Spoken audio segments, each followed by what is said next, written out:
आज 3 मई है और ठीक 24 घंटे बाद यानी 4 मई को हमें ये पता चल जाएगा कि तमिलनाडु में और वेस्ट बंगाल में क्या भाजपा का कमल खिलेगा या फिर दीदी की वापसी हो। लेकिन उससे भी ज़्यादा मज़े की बात रिजल्ट नहीं है, मज़े की बात तो है एग्जिट पोल्स के नंबर। पिछले 3-4 दिनों से न्यूज़ चैनल्स आपको करोड़ों के आंकड़े दिखा रहे हैं, लेकिन ये कैसे पॉसिबल है कि इलेक्शन से ठीक पहले किसी को ये जादू से पता चल जाए कि कौन जीतेगा और कौन हारेगा।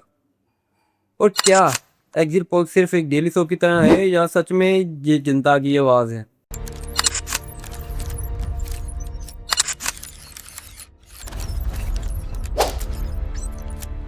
देखिए, इंडिया में एग्जिट पोल का कंसेप्ट 1980 में अमेरिका को देखकर आया, लेकिन आज 2026 जब एआई अपनी पूरी पीक पर है, बिग एग्जिट पोल एजेंसीज क्या करती हैं, एआई डैशबोर्ड्स और डेटा माइनिंग का यूज़ करती हैं to predict the outcomes of the next elections.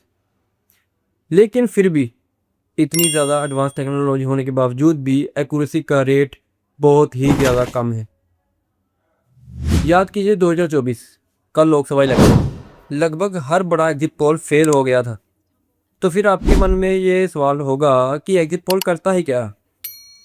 इसका जवाब है to gain the TRP and to manipulate the stock market. देखिए, बात ऐसी है कि बिग मीडिया हाउसेस को टीआरपी की चिंता होती है और जिससे दूर करता है एग्जिट पोल का रिजल्ट और एग्जिट पोल के आंकड़े। चलिए अब याद कीजिए इस बार के असेंबली इलेक्शन, यहाँ वेस्ट बंगाल और तमिलनाडु में एक अजीब सा ट्रेंड देखा गया, दी साइलेंट वोटर्स। दरअसल एग्जिट पोल एजेंसीज जब भी इलेक्शंस हो जाते हैं उनके बाद लोगों से उनकी राय पूछती हैं कि उन्होंने किस पार्टी को वोट किया और उसका एवरेज निकाल कर ये वो आंकड़े पेश करती हैं कि इस बार कौन सी पार्टी जीतने की कगार पर है और किस पार्टी को सबसे ज़्यादा सीट मिलेंगी।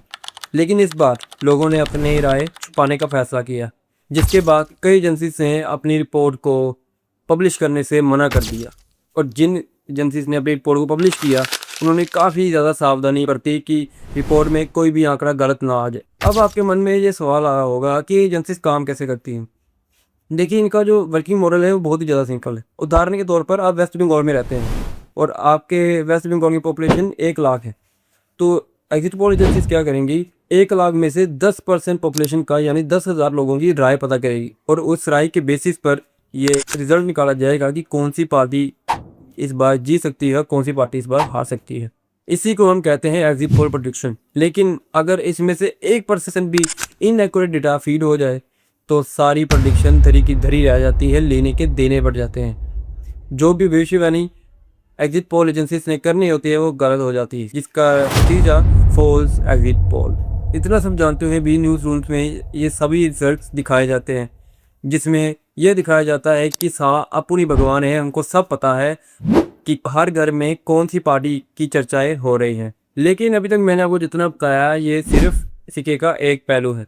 एग्जिट पोल मैनिपुलेशन सिर्फ वोटर बैंक को इम्पैक्ट नहीं करती, बल्कि ये आपकी जेब भी खाली करवा सकती है। उदाहरण के तौर पर आपने देखा होगा कि जैसे ही अप्रैल की वोटिंग ख़त्म हुई और उसकी पोल्स बाहर आई, तभी स्टॉक मार्केट में हलचल होनी शुरू हो गई। दरअसल बड़े इन्वेस्टर्स इन पोल्स के दम पर मार्केट में वोलेटिलिटी लाते हैं, जिससे मार्केट में काफ़ी ज़्यादा लिक्विडिटी आती है और जिससे एक ही पल में मार्केट ऊपर और नीचे जा सकती है और ये हर बार मार्केट में देखने को मिलता है। तो सवाल ये उठता है कि क्या मार्केट को जानबूझकर मैनिपुलेट किया जाता है, क्योंकि कई इन्वेस्टर और कई ट्रेडर्स ऐसे हैं जो न्यूज़ एनालिसिस करके मार्केट में अपना पैसा डालते हैं। तो फिर सेबी क्या कर रही है।